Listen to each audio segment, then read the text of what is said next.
পুরুষদের জন্য আল্লাহ তাআলা জান্নাতের হুরদের ব্যবস্থা করেছে। সুন্দরী, রূপবতী, গুণবতী, সুভাষিনী, অশুভম বর্ষা, অসাধারণ সুন্দরী হবে তারা। নারীরা অলংকার পেলে খুশি হয়ে যায়, তাদেরকে আল্লাহ অলংকারের বোঝাই বস্তা বস্তা অলংকার দিবে। জান্নাতের ভেতরে বিশাল এক শপিং মল থাকবে, ইচ্ছে মতো দেদারসে পোশাক কিনবে, ইচ্ছে মতো শপিং করবে, টাকা দেয়া লাগবে না, ক্রেডিট কার্ড লাগবে না। জান্নাতে যারা ঢুকবে তাদেরকে রেশমের তৈরি পোশাক দিয়ে পোশাক বানিয়ে দেয়া হবে, সবুজ মিহি সিল্কের রেশমি কাপড় দিয়ে ড্রেস আপ করা হবে, যেটার মধ্যে স্বর্ণ দিয়ে এমব্রয়ডারি করা ডিজাইন থাকবে। সর্বপ্রথম জান্নাতীদেরকে কি খাওয়ানো হবে জানেন? মাছের ভুনা কলিজা। খাইতে খাইতে শেষ, ফেরেশতারা বলবে এত খাইয়েন না, সামনে আরো আছে। 4 ধরনের শরাবের ঝর্ণা থাকবে।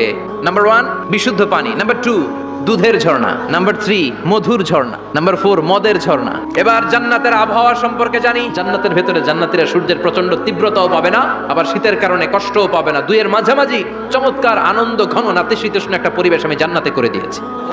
জান্নাতীদের কোনো দাড়ি গজাবে না। ইউনাদি মুনাদির এক ফেরেশতা এসে বলে জান্নাতে আজীবন সুস্থ থাকবা, আর কোনোদিন ব্যারামে ধরবে না।